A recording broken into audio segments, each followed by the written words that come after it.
James Carter had always been cautious with his money. A casual investor, he had dabbled in cryptocurrency during the pandemic, watching the market shift like tides under the moon. He never risked more than he was willing to lose, and for the most part, his modest portfolio had grown steadily. But all it took was one phone call to shatter his sense of security. It came late one evening, just as James was winding down. His phone buzzed with an unfamiliar number. Against his better judgment, he answered. "Mr. Carter, this is Thomas from Coinbase Security. We've detected an unauthorized login attempt on your account from an Android device. Was that you?" James frowned. He didn't use Android. "No, that wasn't me." "I see," Thomas continued, his voice measured and professional. "There's been some suspicious activity, and to ensure your funds remain secure, we need to move them to an offline wallet immediately. Otherwise, your assets could be at risk." A knot formed in James's stomach. He had heard about hacks before, read horror stories about people losing everything in an instant. "All right, what do I need to do?"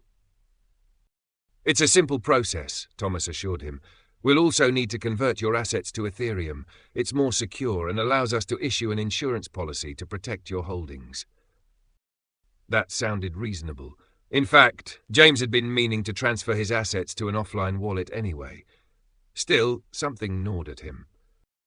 "I'd like to verify this first," he said hesitantly. "Of course," Thomas replied smoothly. "We'll send you an email with an official case number." Seconds later, his inbox pinged.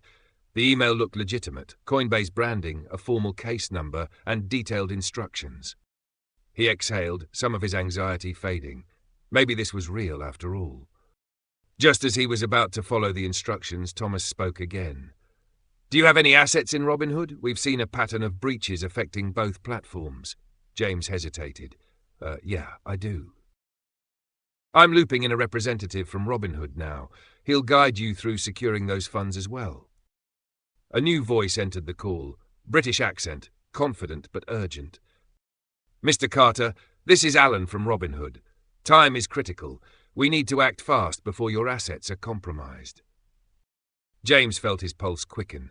He knew better than to make hasty financial decisions, but fear was creeping in. The men on the line sounded so professional, so convincing. He imagined his hard-earned investments disappearing into the void. "All right," he muttered. "Let's do this." They walked him through setting up a new crypto wallet, reciting a 12-word recovery phrase as he jotted it down. Then they guided him step by step as he transferred his Coinbase assets to this new wallet. When he hesitated, they reassured him that every transaction fee would be reimbursed. Every delay, every concern, was met with swift, calculated answers. Then came the Robinhood assets. Because Robinhood doesn't support direct transfers, you'll need to move the funds to your bank first, Alan explained. James transferred what he could, noting that his bank had transaction limits. The scammers feigned surprise but reassured him that it was fine. They could work in increments. By the time the call ended, he had moved a significant chunk of his portfolio, but something still felt off. The urgency, the late-night calls, the insistence on doing everything immediately. He lay awake, replaying the conversation over and over. The next morning, doubt took root.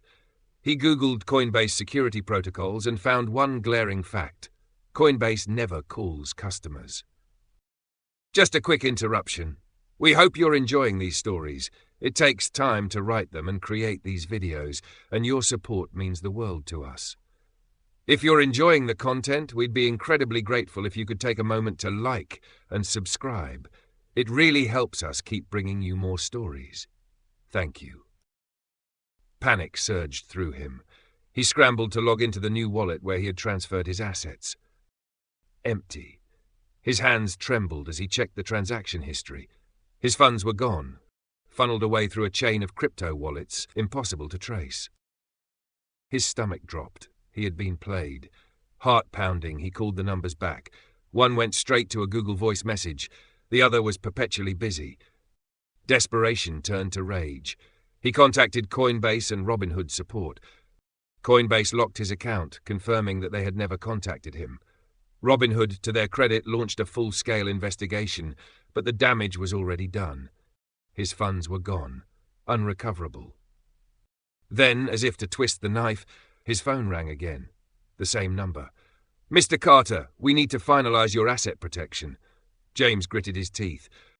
"I know you're a scam. Don't call me again." The voice on the other end hesitated before attempting one last effort. "Sir, I understand your concerns, but—" He hung up and blocked the number. They tried calling again and again.